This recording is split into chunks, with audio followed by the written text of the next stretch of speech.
Fíjense que me siento muy nerviosa al platicar esta historia porque a fin de cuentas son muchos sentimientos encontrados y no es una historia fácil y fue por eso que dije, la tengo que grabar yo sola, tengo que hablarla yo sola, eh, porque sí es una historia que, digo, pasaron 4 años para poderla platicar y creo que una vez que se levantó la alerta de la pandemia, creo que todos hablando justamente de la prehospitalaria, hicimos como que cerramos el libro y es algo de lo que ya no hablamos, ¿no?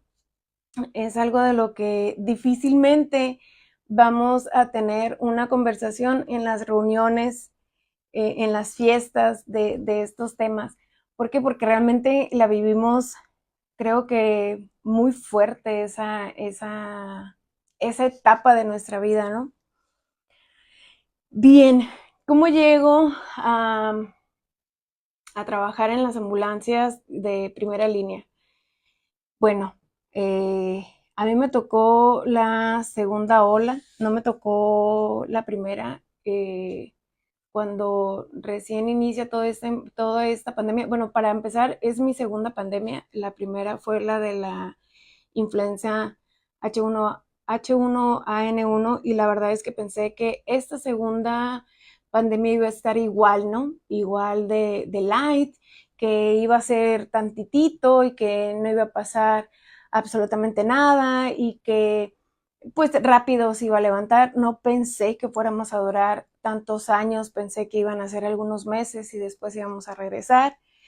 La pandemia cayó en marzo y yo eh, llegué a la pandemia en agosto. Justo acaba de pasar la fecha en la que llegué a la pandemia el 26 de, no, el 23 de agosto. Y es por eso que decido hacer este en vivo, ¿no? Porque digo, wow, sí pasaron 4 años justamente. Dice Ulises, sí, no es fácil hablar del tema sobre la pandemia. Cuando me preguntan, creí que era el único. No, no eres el único, Ulises. A mí también todavía me pega bastante. A pesar de que lo trabajé en sesión, creo que todavía está así como... y yo puedo decir el día de hoy que fue la peor decisión de mi vida haber aceptado el sí de irme a las ambulancias a trabajar durante la pandemia. Fue lo peor que pude haber hecho, creo yo, desde mi experiencia. Me hubiera gustado no haber ido. Pero por otro lado digo, bueno, qué bueno que fui porque puedo contar esta historia, ¿no? Pero es como impresionante todo lo que se vivió. Cuando yo llego ahí fue gracias a que yo estaba de voluntaria en la estación de Mañadero en Bomberos, porque recordemos que aquí en Ensenada, bomberos y algunas unidades voluntarias de primera instancia son las que se hacen cargo de la pandemia, ¿no? Eh, Ellos empiezan a atender esas emergencias, mientras que Cruz Roja atendía emergencias cotidianas, ¿no? Por protocolo. De ahí, esto fue en marzo, pasa abril, mayo. Yo estaba en casa, ya había renunciado a Cruz Roja y nada más estaba de alumna en la universidad.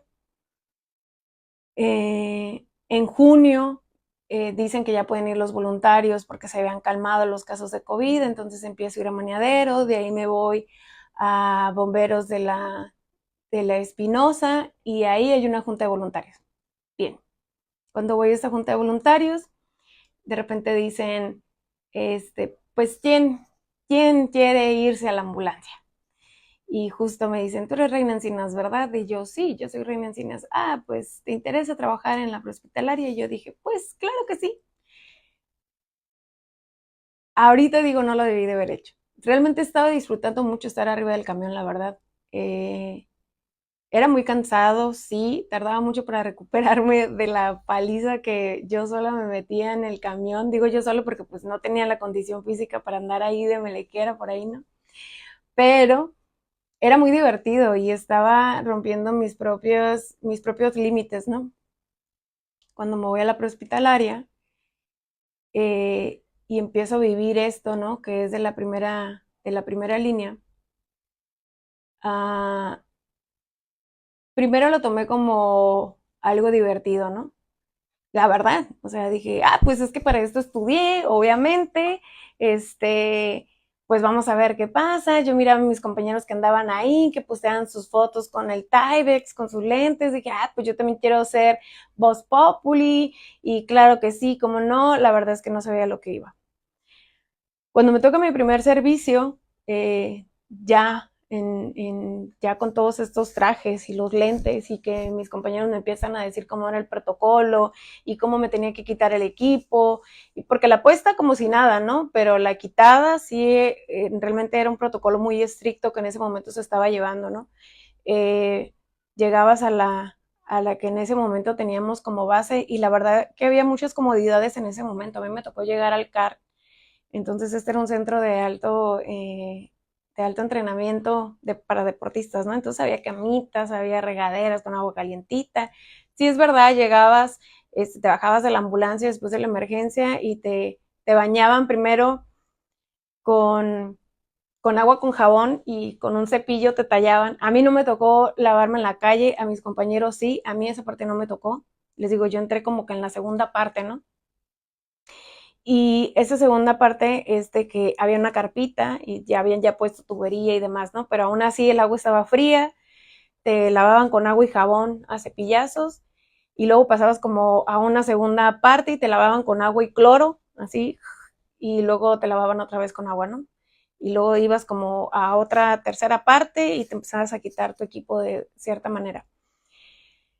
Y de ahí te ibas a las regaderas. Eso estaba muy bien en tiempo de calor, ¿no? Pero en tiempo de frío, pues sí, porque recordemos pues de que yo llego en agosto, pero ahí todavía estamos en noviembre, creo que todavía estamos ahí. Y pues ya empezaba a hacer frío, o sea, ya estaba haciendo frío, y en la madrugada también pasaba eso, y te ibas, pues a bañar. Y había veces que terminabas de bañarte y órale, el siguiente servicio, y pasaba exactamente lo mismo, y el siguiente servicio. Al principio sí era cómodo salir a las emergencias porque eran 4 ambulancias cuando yo llegué ahí, 2 de secretaría y 2 de bomberos. Entonces sí te daba un poquito para que tú volvieras a salir a otro servicio, ¿no? Sí tenías como chance de volverte pues a poner calientito. Cuando yo llegué ahí, todavía estaba como calmada la segunda ola. O bueno, yo así lo sentí. ¿Por qué? Porque éramos más ambulancias que estábamos ahí disponibles, ¿no? Eh, la verdad es que um, ahí todavía yo no sentía tan pesada la espera de que te recibieran a un paciente en el hospital, que no hubiera camas, que no hubiera oxígeno, que no hubiera medicamentos. Ahí yo todavía no sentía esa parte. La verdad es que todavía estaba como más fluido el asunto, ¿no? Todavía no había escasez de guantes, de cubrebocas. Bueno, yo no lo miraba, ¿ok?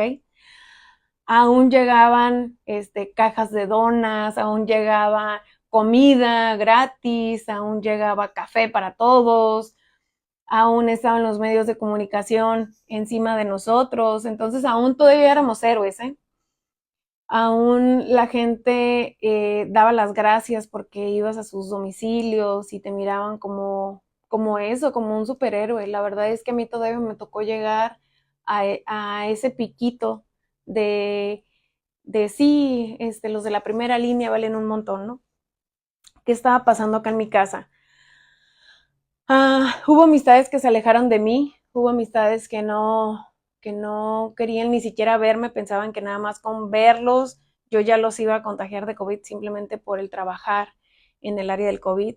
Tengo amistades que me dejaron de hablar porque estas amistades sabían que yo era asmática, entonces eh, sabían que supuestamente los asmáticos éramos como personas de altas posibilidades de contagiarnos de COVID, entonces estaban enojados conmigo y hasta la fecha no me hablan, ¿eh? Ya pasaron 4 años y siguen sin hablarme. Este, Después, dice Cristian también estuvo en la primera línea. Hola Cristian, dice, de hecho estamos en la misma ambulancia. Dice, el CAR estaba bien, igual que el Hotel Las Palmas. El problema era el retén que se ponía en la entrada de Ensenada tanto tiempo parado y desveladas. Sí, esa parte a mí no me tocó. esa parte a mí no me tocó, eso sí le tocó a él porque él estaba trabajando en bomberos y yo era voluntaria en ese momento, entonces los voluntarios no podían ir a bomberos, pero sí recuerdo las filas, ¿no? Que hacían que se regresara la gente y andaban revisando temperatura y demás, eso a mí no me tocó, pero cuando ellos se quedaron en Las Palmas, sí, esta parte sí les tocaba a ellos, ¿no? Que se peleaban con la gente, bueno, la gente se peleaba con ellos, aun cuando sabíamos cuáles eran las medidas de seguridad y demás, ¿no? La verdad es que esta pandemia vino a cambiar muchas cosas, creo que para todos, y pudiéramos decir que deberíamos de haber aprendido muchas cosas, pero creo que no fue así.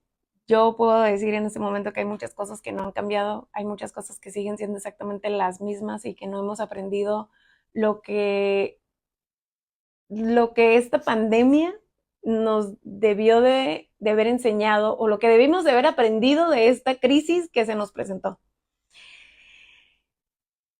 Dice Parma, en el COVID supe que no eras enojona. Hola, Parma. No me acuerdo por qué. Ah, sí, sí, sí, porque ya de ahí nos empezamos a hablar, ¿verdad? Sí, cierto. Este, bueno, continúo. Y bueno, allá acá en casa, pues estaban los hijos en la escuela, que había que enseñarles, había muchas exigencias. Aló, había muchas exigencias, que los maestros de repente se les olvidaban que pues ellos nada más eran maestros y que ellos nada más tenían clases, pero nosotros éramos los maestros, los papás, los empleados. De repente fue como una revoltura de muchas cosas, ¿no? O sea, la verdad es que para mí, que digamos que tengo una familia estable, para mí realmente fue un caos y lo mejor que para mí me pudo haber pasado es haber salido a trabajar en la pandemia. Pero hoy en día que soy psicóloga, todavía siguen llegando pacientitos que traen estragos de lo que fue la pandemia, ¿no? Pacientes todavía con depresión, pacientes todavía con ansiedad, pacientes que todavía no se incorporan digamos, a su nueva vida, ¿no? Dice Sonia, no, Soraima. A mí me tocó ser voluntaria también cuando la base está en el Hotel Las Palmas. Buenas tardes. Hola, ay, qué buena onda. Creo que pues no coincidimos, ¿no? Porque no, pues por ahí no andábamos, pero qué padre. Esa parte creo que sí estaba un poco complicada, ¿no? Para los que estaban en Las Palmas. Bueno, creo que cada quien nos tocó diferente, ¿no? Pero ahí todavía todo era muy incierto. Entonces de ahí, uh, fue como, ha sido como mucha revolución, ¿no? Les digo, yo todavía sigo, bueno, ahorita sigo trabajando con pacientitos, ¿no? Las secuelas del COVID, esas todavía las seguimos arrastrando, ¿no? Todo lo que ha dejado el COVID para los que nos dio el COVID. Bueno, y ahí viene el cambio, ese cambio tan cruel y tan duro que fue a la realidad cuando nos sacan del CAR y nos vamos a un gimnasio en Chapultepec. Creo que ahí fue la primera parte que yo sentí lo que era la pandemia. Ahí, de hecho, mi primer colapso de pandemia lo viví en ese gimnasio. Aparte que nos espantaban, había un hombre que se aparecía ahí, no miento, ¿eh? Por ahí debe andar Marisela Benjamín por algún lado que pueden contar esta historia y Mariana también, no les miento. Aparte de eso vivimos vandalismo, la gente no nos respetaba, obviamente la gente nos aventaba piedras, nos trataron de quemar ahí el gimnasio donde estábamos porque pues COVID decía que los íbamos a contagiar o no sé qué pensaba la gente, la verdad dejamos de ser los héroes sin capa, dejamos de ser estas personas que venían a salvar a otras personas y, no, ahora ya empezamos a ser los malos, ya no había donas, ya no había café, ya no había comida, ya no habían esos tipos de atenciones, ¿no? De verdad que creo que en ese gimnasio vino a poner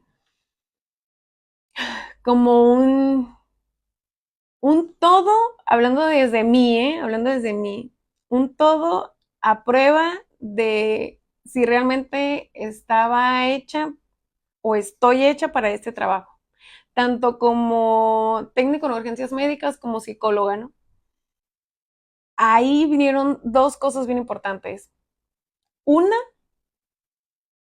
tuve un acercamiento muy grande con la muerte de manera personal, porque ahí me dio COVID.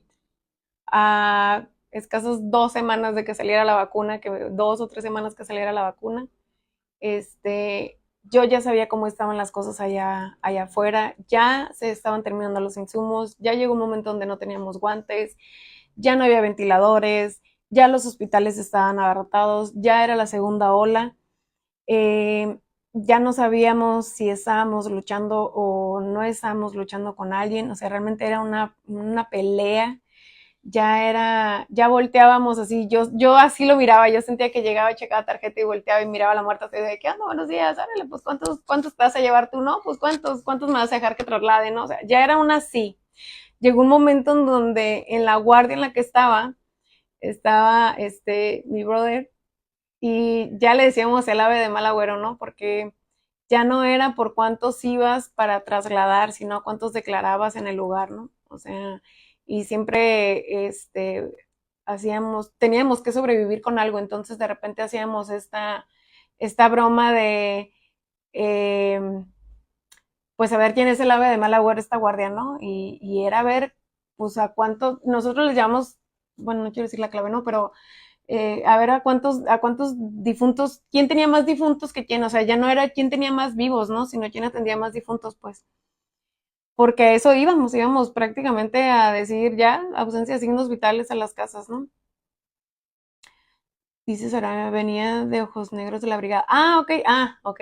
Es que, muy bien, muy bien. Entonces, al decir Marisela, Benjamín y Mariana, ya sabes de quién hablo entonces. Dice Rocío Granados, y el frío por las noches en Chapultepec te quitaba las ganas de hacer. Sí, definitivamente. Ay, para allá voy, para allá voy.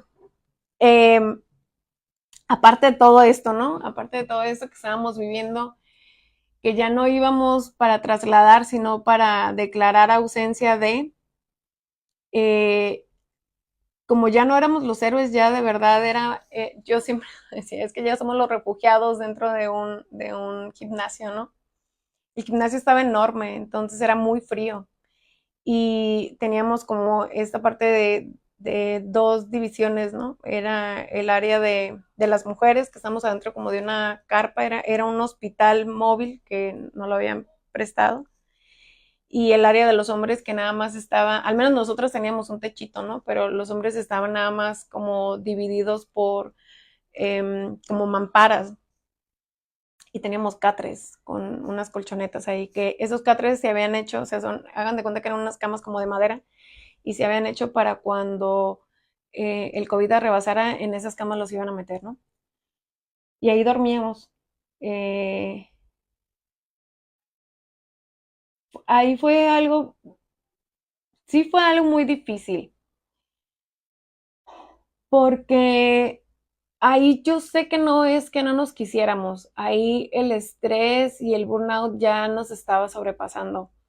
Ahí ya muchos de los familiares ya se estaban yendo, ya cada vez el COVID estaba más cerca de nosotros, ya sabíamos cómo estaban los hospitales adentro, ya, ya estábamos viendo la realidad, ¿no? De cómo estaba el sistema, ya estábamos cansados, ya estábamos colapsados, ya estábamos intolerantes entre nosotros, ya no era quién me la hizo, sino quién me la paga. Las guardias ya eran muy pesadas, muy pesadas. Eh, la segunda ola creo que para mí fue la más complicada, definitivamente fue la más complicada.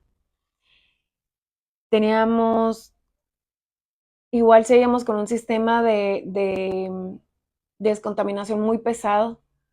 Llegaba la ambulancia, había que descontaminar la unidad, entrábamos, dábamos toda la vuelta al gimnasio, entramos a las regaderas, igual, había veces que había agua fría, había veces que había agua caliente, eh, te metías con todo y tus botas, tu Tyvek, tu cubrebocas, tus lentes, te bañaban con agua con agua con jabón primero y te tallaban así con un cepillo como si fueras un carro. Y luego el agua con cloro. Y luego pura agua. Te quitabas tu equipo, te ibas a la regadera, te quitabas la ropa, le echabas a lavar. Ya toda la ropa que traíamos estaba toda llena de cloro, estaba veteada. Marcas de los gogles, del cubrebocas. Ya pasábamos horas afuera de los hospitales. Ya casi no había oxígeno. Ah, ya la convivencia era muy pesada. Ahí en esa segunda ola me dio COVID. Ahí dije, ya, hasta aquí llegué. Cuando yo vengo a casa y yo me doy cuenta en un traslado que me agité en una subida de nada, dije, madres, eso es COVID. Dije, eso es COVID, ya vale. Y sí, en la noche, ese mismo día, en la noche, para esto me había dado asma 2 veces ya, a pesar de que estaba usando mi medicamento pues más controlado. Y llego a mi casa, afortunadamente estaba una doctora muy cerca de mi casa que andaba haciendo pruebas a domicilio y en efecto, salí positiva, ¿no? Y yo me acuerdo que hablo con mi esposo a los días porque empecé a saturar. Afortunadamente tuve unos médicos muy buenos que estuvieron al pendiente de mí. Eso sí, gastamos el medicamento. Afortunadamente era diciembre y pues había aguinaldos para mi esposo y pues tuvimos la solvencia económica, ¿no? Para sacar el dinero. Ah, y, y me acuerdo que el dolor de cabeza era horrible, el dolor de cuerpo era horrible. Y ahí comprendí la empatía que uno debe de tener con los pacientes, ¿no? O sea, siento que yo siempre soy muy empática con los pacientes, sin embargo, había veces que yo me molestaba con ellos porque ellos no querían ser trasladados, ellos no querían ir a un hospital, ellos tenían miedo.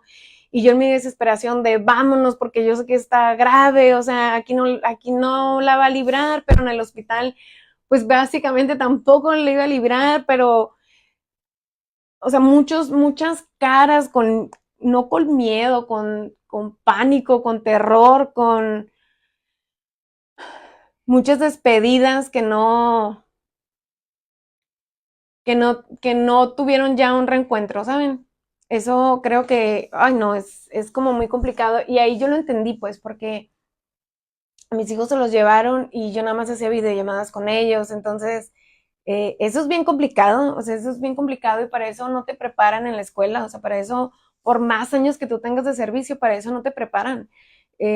Siempre te dicen, y eso lo he escuchado por muchos años, ¿no? Que cómo puedes ver esto, cómo puedes ver muertos, cómo puedes ser tan fría a la hora de ver sangre, cómo puedes, pues te preparas para un protocolo, ¿no? Pero no quiere decir que no tengas emociones, no quiere decir que no tengas miedo, pero creo que para esto no te preparan, o sea, para ser tú el paciente, para ser tú quien sabes que cómo están las cosas allá afuera en los hospitales, la devastación de medicamentos, cómo, híjole, o sea, para eso no.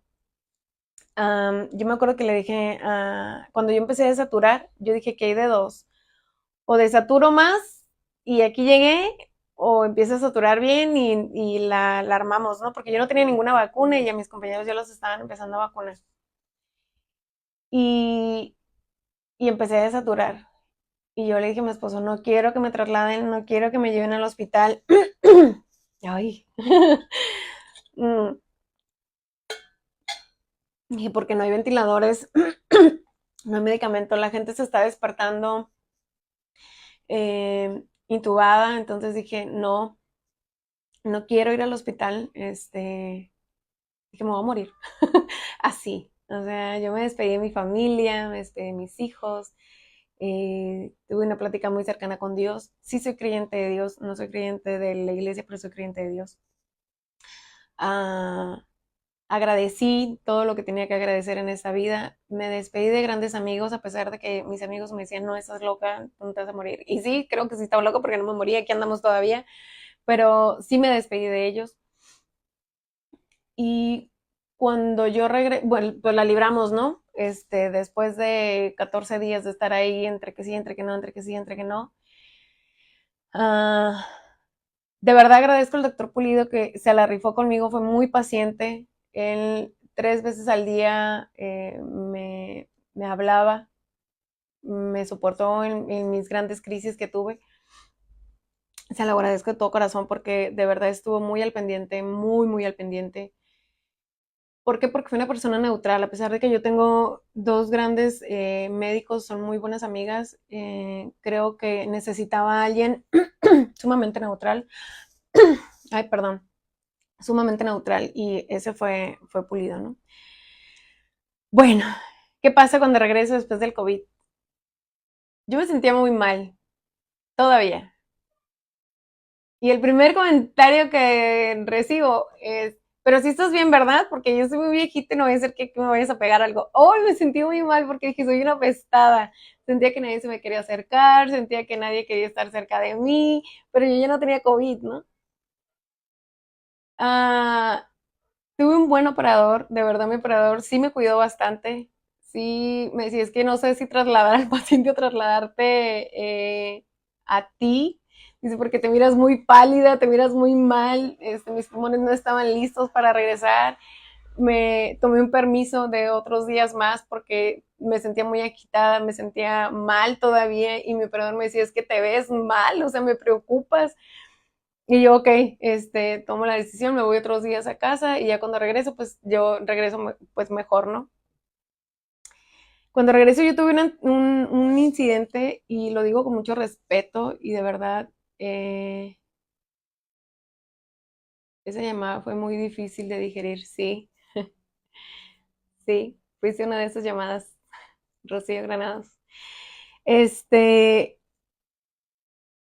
hubo un incidente en donde yo colapsé, ahí fue donde yo colapsé y me acuerdo muy bien que este pacientito fueron varias veces la ambulancia por él. Fue la privada, creo que primero fue Cruz Roja, después fue la privada, después fue bomberos y ya después yo fui, creo, a la cuarta unidad y me tocó ir a mí.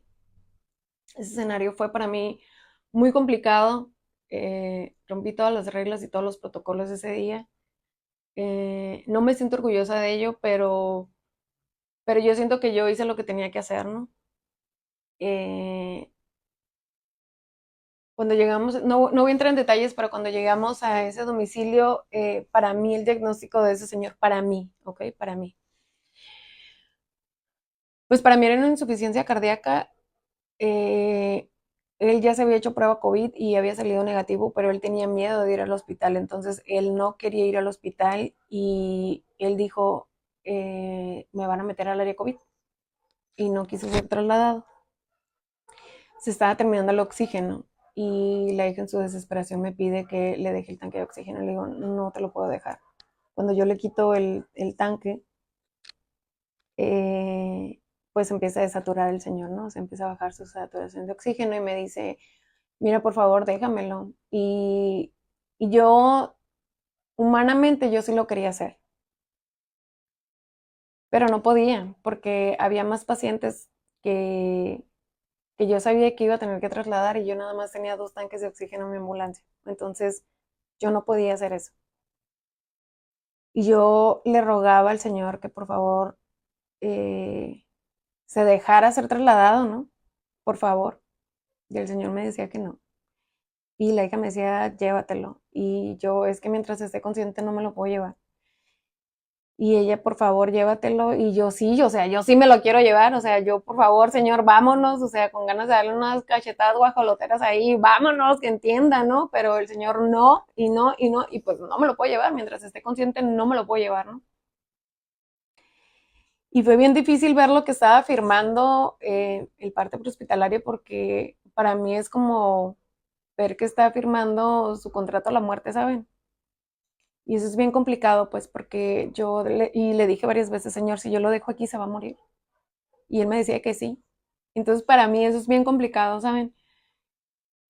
Y yo me acuerdo que volteé a mirar a mi operador así, así como, pues, ¿qué hacemos, no? Y que, pues, vámonos. Y yo le dije, ¿sabes qué? En cuanto él empiece a desvariar, háblame y nos lo llevamos. O sea, Él mientras no esté lúcido, yo sí me lo puedo llevar, ¿no? Acabamos de subir la camilla a la ambulancia cuando la muchacha, para eso estaban los nietos ahí, entre la sala y la cocina, ¿no? Y la muchacha sale corriendo y me toca la ventana. Me acaba de subir yo. Y me dice, ya no está respirando, me dice, ya es inconsciente. Y yo, pues, bájate la Marina y vámonos, ¿no? Y sí, estaba somnoliento, no estaba inconsciente. Lo subimos, eh, en ese momento los trasladamos como con una camarita todavía. Y íbamos saliendo de ahí de pórticos, ¿no? Y ya pues le pongo oxígeno al señor, lo empezamos a trasladar. Y nada más escuchaba como los niños gritaban y gritaban y gritaban, ¿no? Y la hija también. Para esto, por protocolo, no estábamos trasladando a nadie en la ambulancia. Y ahí por el Costco, el señor cae en paro, ¿no? En pandemia no estábamos dando RCP a ningún paciente. Pero dije, esto no es COVID. Esto no es COVID, dije. Y yo le quito la cámara y empiezo a dar RCP. Yo me acuerdo, el grito de mi operador fue así de, ¿qué estás haciendo? Pero con una desesperación así como de, ay, o sea, nunca voy a olvidar como ese grito, ¿no? Y yo le dije, no es COVID. Y empecé a dar RCP y me acuerdo, de verdad es que yo me acuerdo cómo la gente que estaba a mis espaldas pitaba y pitaba y pitaba porque obviamente miraban, ¿no? El que está dando maniobras. Imagínense dar RCP con así, sin traje, respirando así, sin cubrebocas, es cansado. Dar RCP arriba de una ambulancia es cansado. Ahora, dar RCP con un cubrebocas, con un Tyvek, con unos lentes, donde traes ropa abajo de este traje blanco, con la adrenalina a todo lo que da. Y empiezas a dar RCP y tú sabes que estás haciendo las cosas mal, la adrenalina se sube al 200% porque no está dentro del protocolo. Y, y puedo decir que soy una persona como muy protocolaria, entonces romper esos protocolos para mí fue muy desgastante, vaya. Y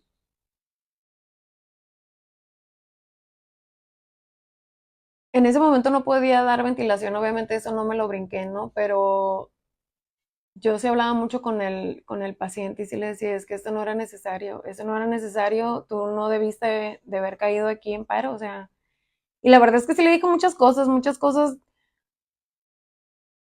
le dije muchas groserías, le dije muchas groserías y ahora yo entiendo que era parte de mi duelo también porque un técnico en urgencias médicas también entra en duelo. Es mentira que un técnico es una máquina de salvar vidas, es mentira que un técnico no siente, es mentira que somos máquinas de salvar vidas, que no comemos, que no nos da frío y eso me lo enseñaron en la escuela y no es cierto, no es así, eso no pasa. Eso, eso, eso es tener cero empatía hacia tu paciente y eso no es verdad. Eh, yo recuerdo muy bien que llegué al hospital general y la doctora muy, muy prepotente, muy enojada de ¿por qué lo bajas? ¿Por qué lo bajas? Y le digo, paro presenciado. Cuando es un paro presenciado tiene más posibilidades de salir, ¿no? Cuando empiezas una RCP precoz. Y yo le gritaba nada más paro presenciado y esta doctora así súper enojada. Sí le empecé a decir, oiga, ¿me lo va a recibir o no? Ay, total de que terminó todo en reporte, todo un rollo, ¿no? Sí lo recibieron, pero bueno, a fin de cuentas el señor murió, ¿no? Yo me creo que salí muy enojada del hospital, muy, muy enojada, hiperventilando, llorando. Sí, sí tengo sentimientos, para los que creen que no tengo sentimientos, sí tengo sentimientos, sí lloro, y no es malo llorar. Ah, y yo creo que mi operador llegó y se acercó y yo me acuerdo que le grité así de ¡suéltame!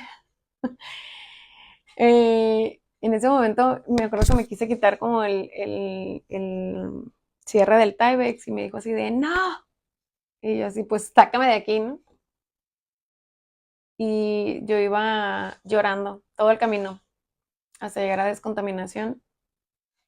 Y ahí en descontaminación yo ya no podía respirar porque el cubrebocas se pega, era de esos como de patito, y se pega y ya mis respiraciones eran muy acortadas, entonces también me faltaba el oxígeno, por lo mismo que estaba llorando y pues con moco y demás, ¿no? Porque pues, obviamente cuando uno llora se le afloja el moco.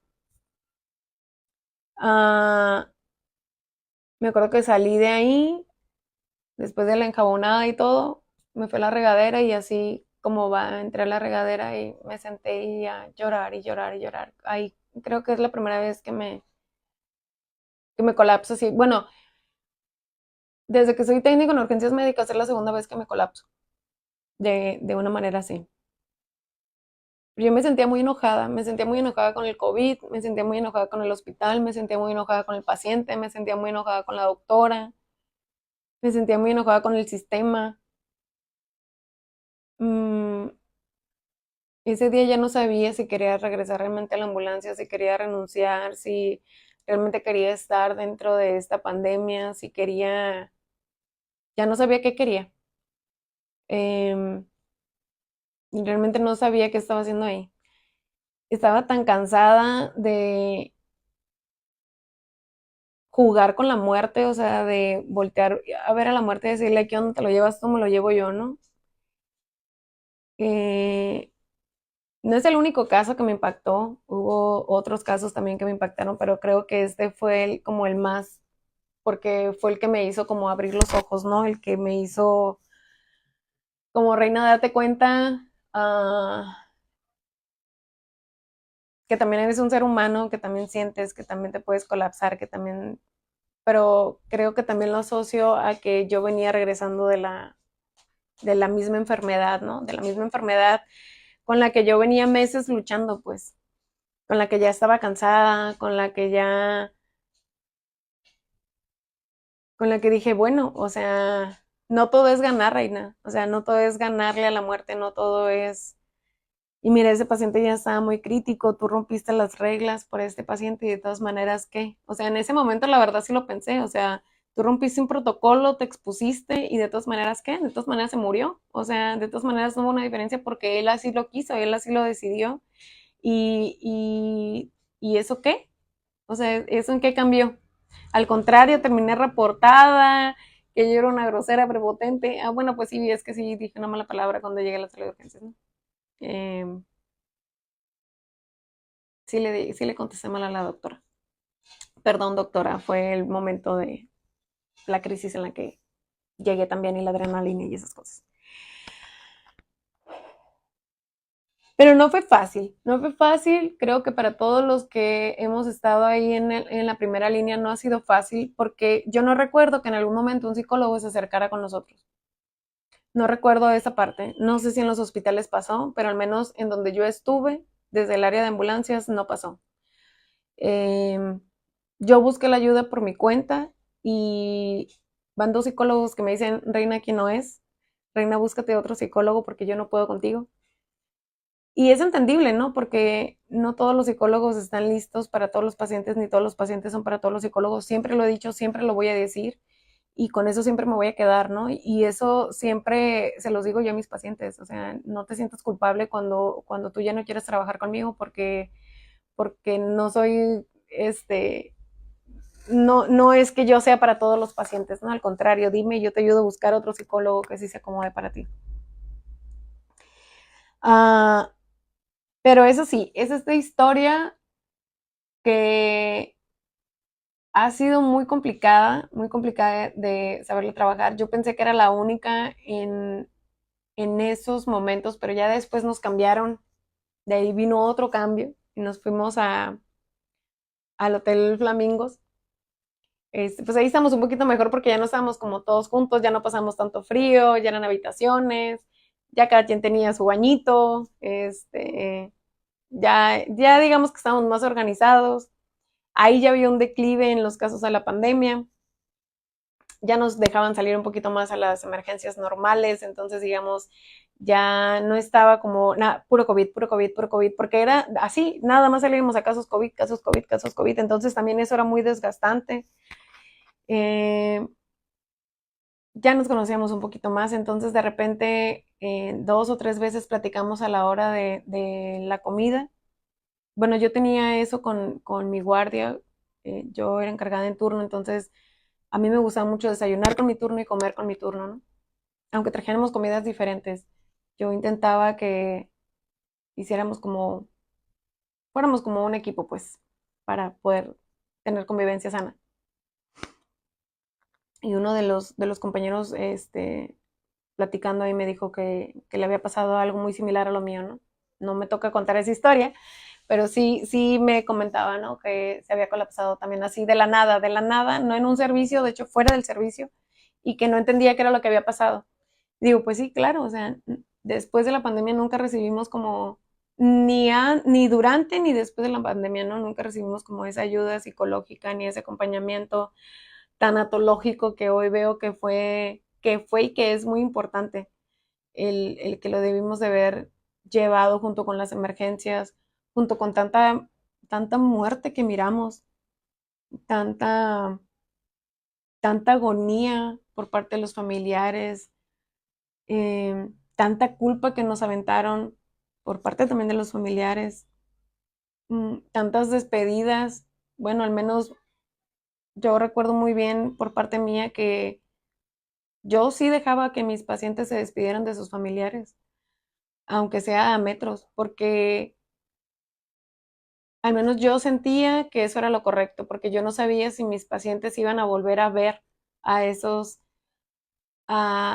familiares o esos familiares a ese paciente, ¿no? Entonces yo sí les permitía que se despidieran. Eh, Hubo una vez, yo también te quiero, Mariana. Ay, Marianita también estuvo ahí, estuvimos en la misma guardia en el COVID. Este, una gran niña, Mariana. Ay, siento el nudo aquí en la garganta. Mi pastel de lote, Mariana, no te hagas. Este, Hubo una vez que un paciente, y esas son las promesas que siempre les he dicho a los alumnos que no debemos de hacer, ¿no? Y tontamente lo hice y me enganché con ese paciente. Y todavía cargo con la culpa porque em, vivía aquí por mi casa, vivía aquí por mi casa, muy cerca de mi casa. Y paso por ahí, ¿no? Se me queda en el acceso. Y arriba de la ambulancia me dijo, oye muchacha, y me agarró la mano, ¿no? Y me dice, es que no me quiero morir. Y yo lo miraba bien, o sea, yo lo miraba bien y una saturación bien.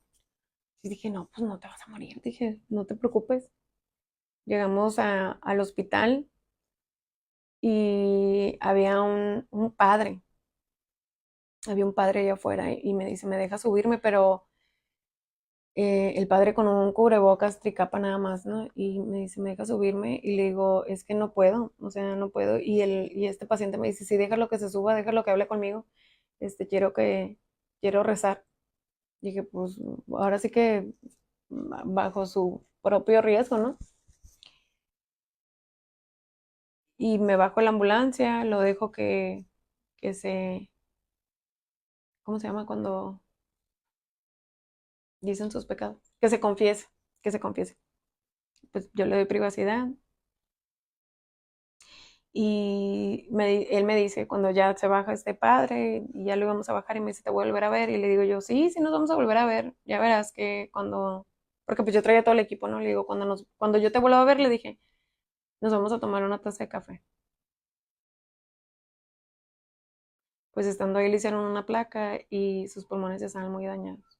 Llegando ahí lo intubaron y pues ya no salió. Y esas son las promesas que todavía digo, no hay que hacer ese tipo de promesas porque no sabes lo que te espera después. Y esas son las pequeñas como culpas que todavía así como dices, tú no debes de hacer promesas que no puedas cumplir. Y en ese sentido, ese tipo de promesas no van, ¿no? No las debemos de hacer.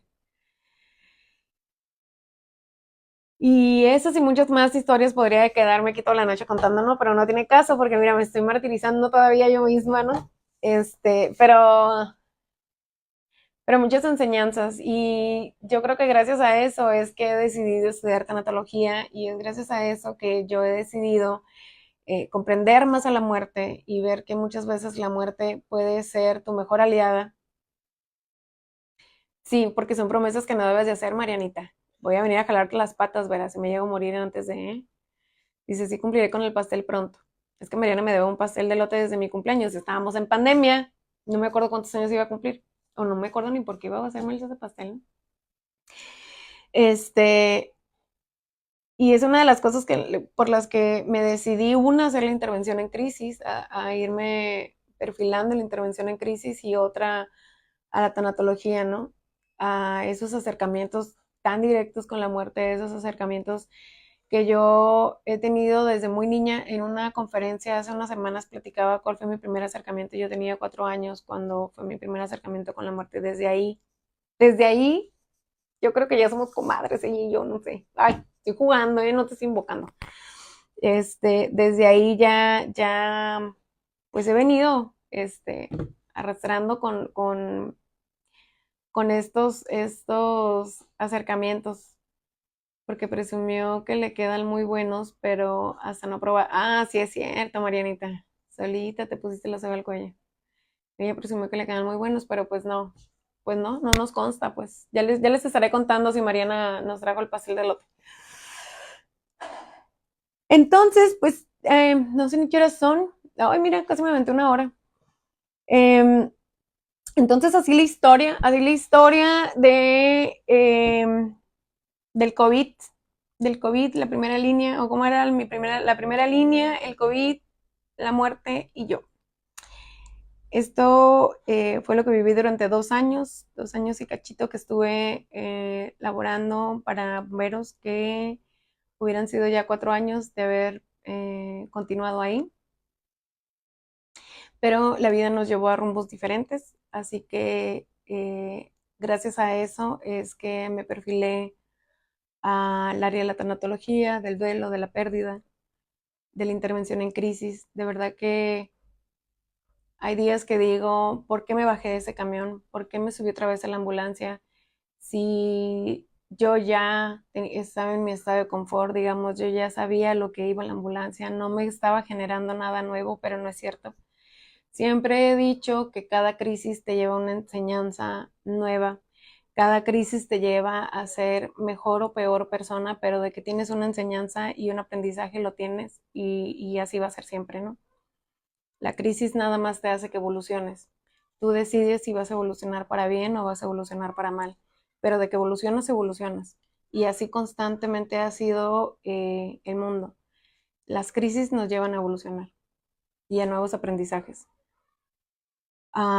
Y entonces aquí es cuando digo, agradezco haber dicho sí, sí acepto ese contrato.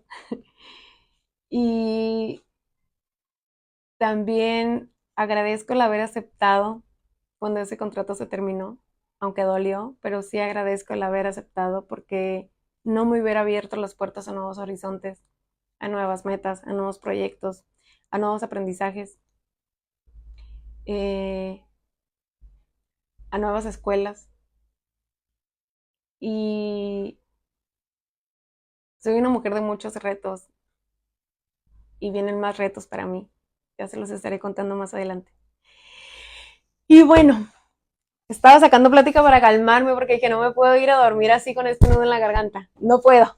Eh, Mira, dije que ya lo había superado y creo que no. Creo que tengo que regresar a terapia, pero ahí recomiéndenme un psicólogo, ¿no? Porque o salgo corriendo yo o sale corriendo el psicólogo. Por eso a veces digo, me gustaría ser mi psicólogo, porque, en serio. Pero bueno, pues hasta aquí mi historia. La verdad espero que les haya gustado. Espero no haber removido fibras sensibles. Lo hice con mucho respeto, sin entrar a detalles, sin entrar a hablar de temas tan fuertes como para remover emociones ahí que no puedan controlar. Y si les duele es porque hay algo que hay que sanar y no basta con ponerle un curita a la herida. Bien hecho, mi niña, felicidades. Gracias, tía de mi corazón. Aquí les debería decir que yo soy la consentida, tía, para que vean que soy buena niña. Bueno, yo sé que soy un adulto, pero con mi tía soy una niña otra vez. Yo la amo con todo mi ser. Y, y si duele, entonces hay que buscar a un especialista. Y si duele, entonces es que la herida no está sanada. Y si ya pasaron muchos años y me sigue haciendo llorar y llorar y llorar ese recuerdo, es porque aún pasa algo por ahí, que es lo que me estaba pasando a mí. Que no es malo llorar, no es malo recordar, no es malo sentir que extraño a la persona. Lo que es malo es no querer continuar después de la ausencia, ¿ok? Entonces, pues bueno, este fue un episodio más de Todos tenemos una historia que contar. Y recuerda que todos tenemos una historia que contar, así que si tú quieres contarme la historia, pues ya sabes, contáctame. Ya puede ser a cualquiera de las redes sociales. Por ahí ya tenemos un fanpage de Todos tenemos una historia que contar. Nada más llego a los 100 seguidores y entonces ya vamos a poder hacer los videos de aquel lado para dejar esta página 100% de contenido psicológico. Así que si no me sigues en aquella página, yo te pido que me sigas, le des like, compartas. Estamos también por ahí ya en Todos tenemos una historia que contar en TikTok también para que me sigas. Y muy pronto estaremos por ahí en YouTube en Todos tenemos una historia que contar. ¿Y en dónde más? Y ya, es muchas redes sociales. Y pues nada, buenas noches, espero que descanses y pues bye bye, nos vemos en 15 días.